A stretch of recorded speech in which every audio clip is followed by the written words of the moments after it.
Cenozoic युग में 6 अंतर्ग्रहीय योद्धा पावर रेंजर्स पृथ्वी पर जीवन और जियोक्रिस्टल की रक्षा करने का कार्य करते हैं। ग्रीन रेंजर रीटा रेपुल्सा उन्हें धोखा देती है और ब्रह्मांड पर कब्जा करने की योजना बनाती है। रेड रेंजर जॉर्डन रीटा के हमले से बच जाता है और रेंजर्स की शक्ति के स्रोत पावर कॉइन्स को छिपा देता है। वह अल्फा 5 को आदेश देता है कि एक उल्का प्रहार करे जो उसे डायनासोरों को मार दे और रीटा को समुद्र की गहराई में भेज दे, जिससे उसकी योजना विफल हो जाए। 21वीं सदी के एंजल ग्रो में high school football star Jason Scott को एक असफल मजाक के बाद टीम से निकाल दिया जाता है और उसे नजरबंदी में रखा जाता है। डिटेंशन में वह बिली क्रैंस्टन और किम्बरली हार्ट से मिलता है। बिली को एक गुंडे से बचाने के बाद बिली जेसन से कहता है कि अगर वह उस शाम एक पुराने सोने की खान में मदद करे तो वह उसका टखने का मॉनिटर निष्क्रिय कर देगा। वहां पहुंचने पर जेसन घूमने निकल जाता है और किम्बरली से टकरा जाता है। बिली कुछ चट्टानों को तोड़ने के लिए विस्फोट करता है, जिससे जेसन, किम्बरली और पास के छात्र ट्रिनी और जैक का ध्यान आकर्षित होता है। पांचों को पावर कॉइन्स मिलते हैं और वे प्रत्येक एक ले लेते हैं। खान सुरक्षा से भागते समय उनकी कार ट्रेन से टकरा जाती है।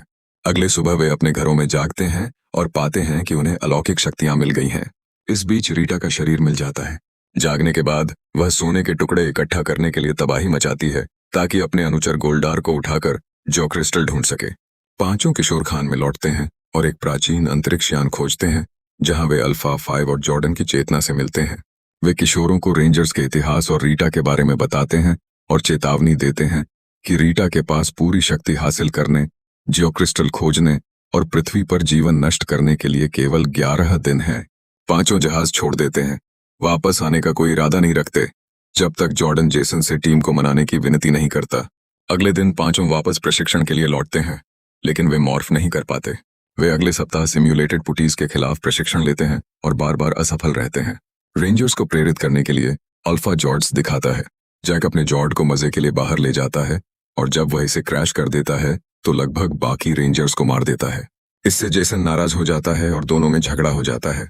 उन्हें अलग करने की कोशिश करते हुए बिली अचानक मॉर्फ कर जाता है, लेकिन जब उसे इसका एहसास होता है तो उसका कवच गायब हो जाता है। उनकी प्रगति की कमी से नाराज होकर जॉर्डन समूह को भगा देता है।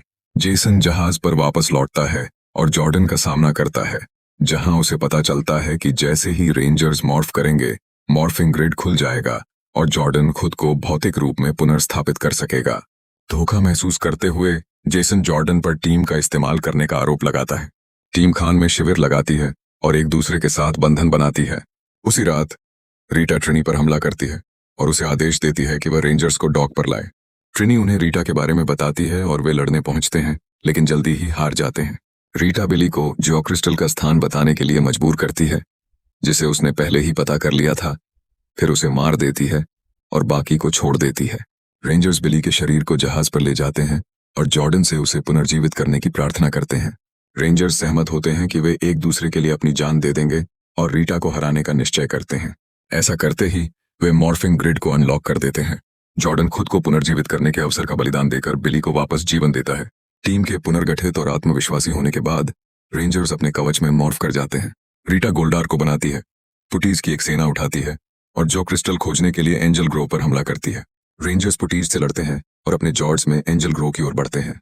पुटीज को नष्ट करने के बाद गोल्डार रेंजर्स और उनके जॉर्ड्स को एक आग के गड्ढे में धकेल देता है। गड्ढे में जॉर्ड्स मिलकर मेगाजॉर्ड बनाते हैं। रीटा गोल्डार के साथ मिल जाती है। रेंजर्स लड़ते हैं और गोल्डार को नष्ट कर देते हैं।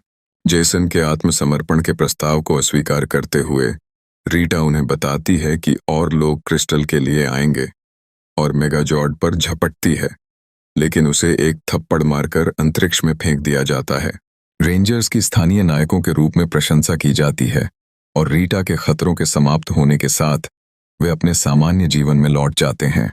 मिड क्रेडिट दृश्य में डिटेंशन में शिक्षक घोषणा करता है कि टॉमी ऑलिवर उनके साथ जुड़ेंगे, लेकिन डेस्क खाली है, केवल एक हरी जैकेट रखी है।